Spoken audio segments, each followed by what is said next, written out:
Hello, love. So, this is a story of remembrance. It's a story of remembering 9/11. And I'm going to tell you how I was indirectly involved in a project in which we were connected with some of the people there in New York. So, on the morning of 9/11, I was sleeping and I was having these violent dreams of fireballs. And I normally don't have violent dreams, but I was woken up. I woke up at 7:05 in the morning and jolted out of bed because I just had this dream of this great big orange fireball that it frightened me. And so about an hour later, I got a call from the man who at the time was my husband, who is a different man than who I'm married to now. But he was a firefighter and a paramedic for West Metro Fire, which is located just west of Denver.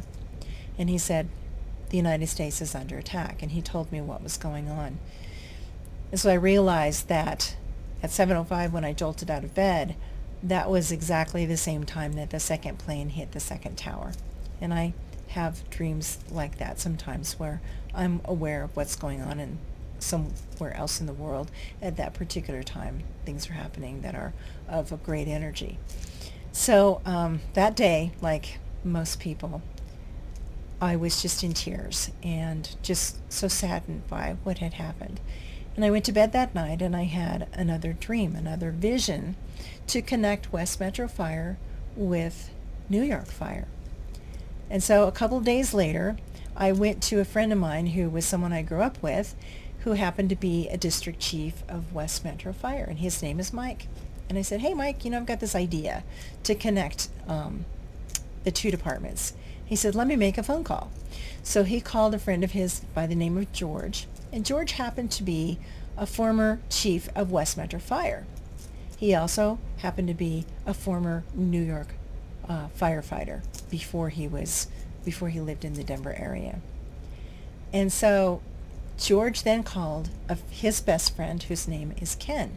And Ken was the president of Maspeth Federal Savings. Maspeth in Queens, Maspeth, Queens, and their fire department is Squad 288. Hazmat 1 is what their fire department is considered to be because it's a hazmat truck. And then the squad is 288.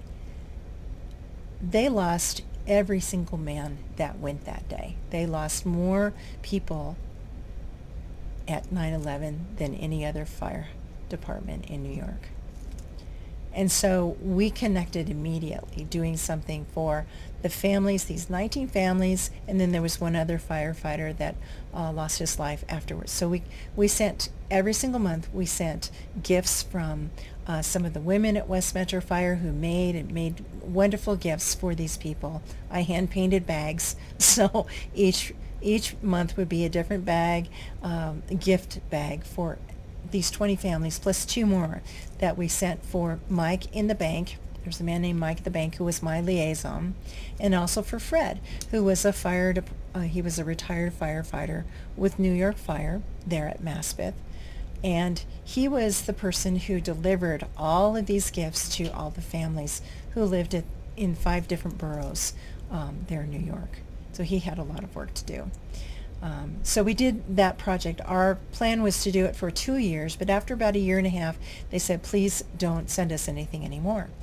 But before we ended sending things to them, we got a school involved because one of the captains from West Metro Fire had, I believe, 3 children who went to an elementary school, which was called Sandburg Elementary. And so we got the kids involved from kindergarten up to grade 6, and they made a beautiful scrapbook with letters and pictures that they had drawn, all in color, and they made this beautiful scrapbook. And I worked with a woman by the name of Deb, who had 2 children also having gone to that school, and she was my liaison there. So they worked with teachers and the PTO and getting all of the grades involved. They made these beautiful stars out of popsicle sticks, all made into a star shape with glitter, and those were Christmas ornaments for the first Christmas. They also made a video of what they were doing in the school, And they did all these different things. They also created a flag that had handprints that looked like the stars on the flag, and that hung in the fire department for a while as well. So we did a lot of things like this for about a year and a half. And we also did something for some of the families that was from Flight 93 as well.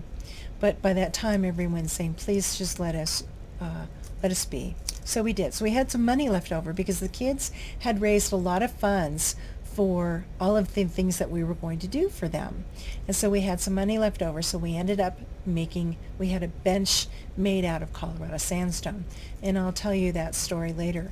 But there was a sandstone company that was near my family cabin, and so I went there and I said, hey, let's create this sandstone bench for the fire department. So we had that done.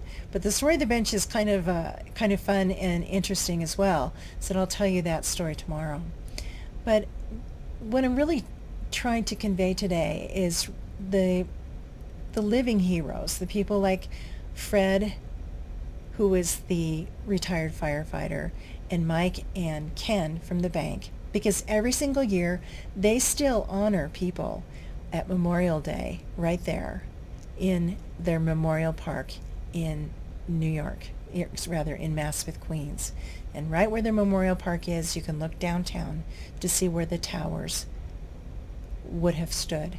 And from that place, they could watch the towers fall. So it's really quite stunning. I will say that when we went back, my husband and I went back to New York probably about 10 years ago, and this was when the Freedom Tower was not quite yet. It was in process of being built. It was in construction, and so was the museum right there in the park. But all of the where the buildings once stood, there's now these beautiful waterfalls and the names of all of the people that lost their lives, all etched in granite as the waterfalls go down. And there are sacred places for the families to go and be with their families' energies.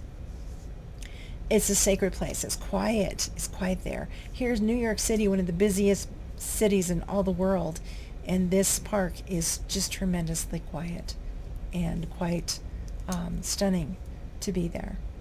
So we visited, and Fred took us through tours and everything for the firehouse and to different places at that time too. So these three men are just some of the many, many people who were just incredible heroes, living heroes that helped the families. And now a lot of these kids that have now grown up, they're in their late 20s and in their 30s, some of them maybe in their 40s now, we're doing good things in the world. Some of them work for TSA. Some of them are firefighters and police officers themselves. And the stories you see of them on YouTube are really quite astounding. And they all talk about how their teachers and their community and everyone came to support them through this really difficult time, to support them as they were grieving their fathers and their mothers. And what all they had to go through was really quite astounding. And now they're doing things in service and in support of people as well and giving back. And so this is what we do in life. But this is just to honor particularly those three men. Those are the three men that I worked with. And I'm still good friends with Fred. And I send them love, and I send you all lots of love. So be sure you tune in tomorrow to hear the story of the bench. Bye for now.